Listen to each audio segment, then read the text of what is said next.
Culver City. We've got Chris Long, two-time Super Bowl champ, in Yes. studio, so stay tuned Yes. for that. What's going on around the league, bud?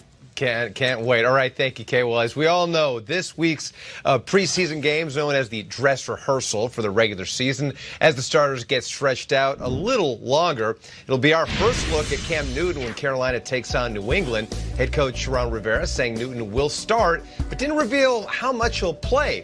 Newton is coming off shoulder surgery, so his new throwing motion will be on display. As for the Patriots, it could also be our first look at Tom Brady this preseason. That's right, he said on his weekly appearance on WEEI this morning that he hopes to play Thursday. He added it'll be a coach's decision, so I guess we shouldn't expect to hear anything from Bill Belichick on the situation.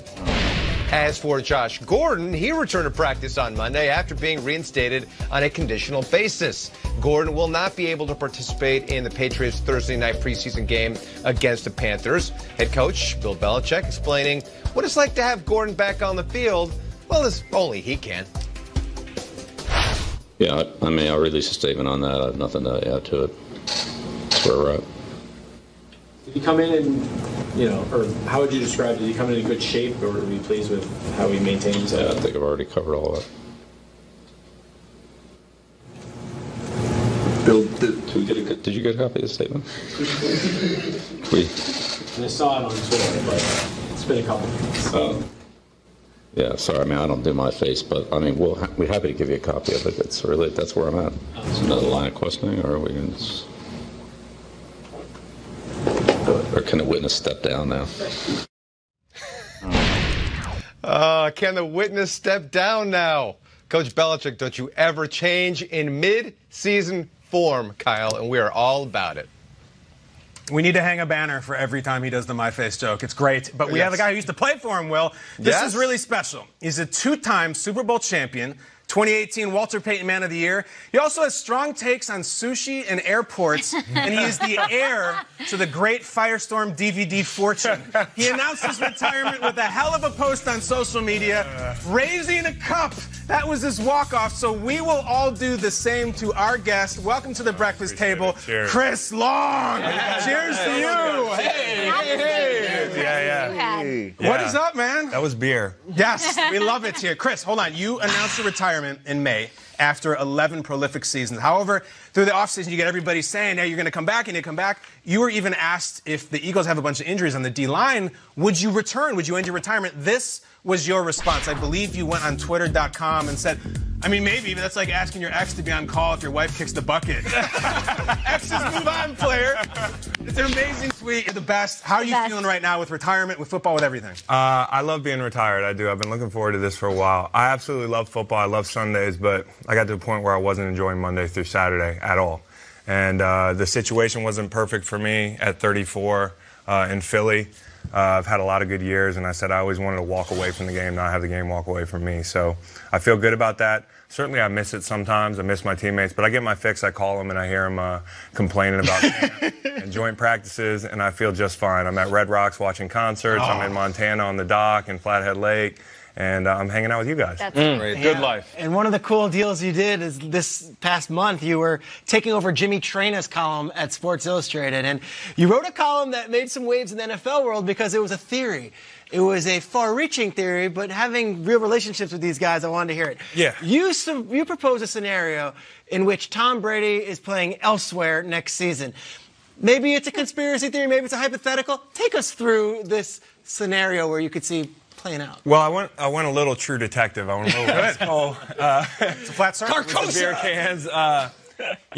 Well, it's funny when Tom sold his $40 million house. It probably wasn't listed on Zillow, but Tom sold his house. There was the wrinkle in essentially what is a one-year deal, and people freak out as they do on the internet. So I think it's about 95% New England and 5% the field. But if we're taking the field, my point was the only opportunity that I see for Tom to leave, and the only thing that Tom might want to do would be go back to the Bay. He grew up in the Bay as a Niners fan in 1990 as a teenager. There's a little joke there. But I think that if Jimmy G has a bad year, there is an out for them to get rid of Jimmy. And, with all the turmoil every year or perceived turmoil in New England. A lot of uncertainty. Gronk's gone. You got some good wide receivers, but DT's coming off an Achilles. Right. Josh Gordon reinstated. I think they're going to be really good. Personally, I think they'll be north of 12-4 and be deep in the playoffs. But if you want to take the field, I think it's the Niners or bust. I love it. Pretty good at this, TVN. Yeah, you sure you don't want to just stay here?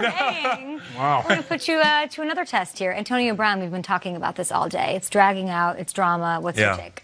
Antonio Brown, it's nice to be good enough to do stuff like this. You know what I mean?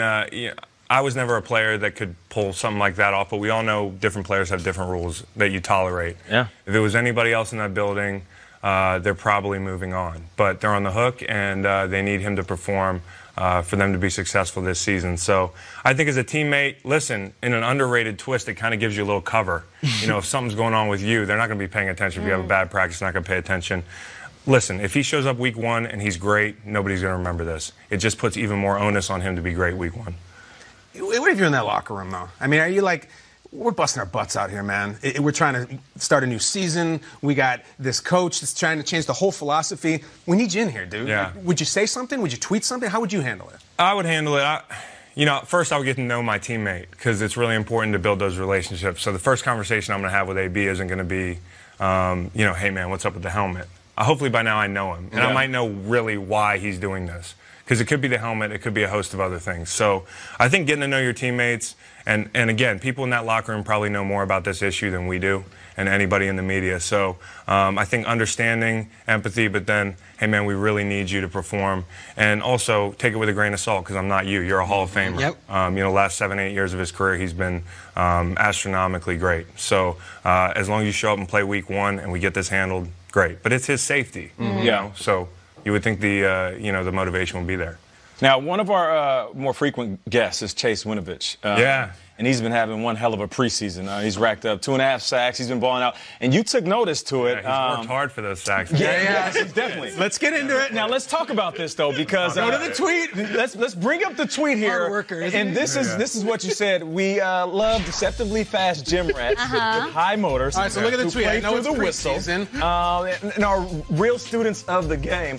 But here it is. You know, I know it's just preseason, but, you know, let the coded compliments fly. You know let them fly. So let them fly. What does having that type of coded compliment mean to a guy like that? I know you've heard. Listen, when you're a white edge rusher, I mean, it's you know, people don't expect too much of you. Sure. They expect, you said white, not wide. Yeah, right. I said a white edge rusher, Caucasian, who looks like this.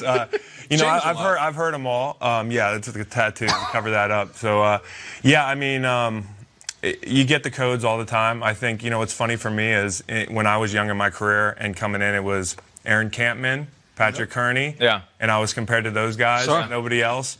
And then now it's Bosa and Bosa. That's the two white benchmarks. So who's going to be next? I got excited this year because Mayock and some people, here we go. You know, they compared me to Farrell. Cleveland Farrell, all right. He does not look like me. No, not at all. Not at all. I thought that was pretty cool. That means I might, you know, we might be breaking some trends. Maybe. Here. Do you have a favorite coded compliment in the meantime? Is it like Jim Rad, Coach's son is a big one. High low-pad motor. level, high motor? I mean, high motor. I have the tattoo on my arm. So, you have a high motor tattoo? Yeah, it says high motor. It was, this is when I was young and a little bit crazier. I got that tattoo. Yeah, the Rams years where we were all a little bit crazy in that D-line room.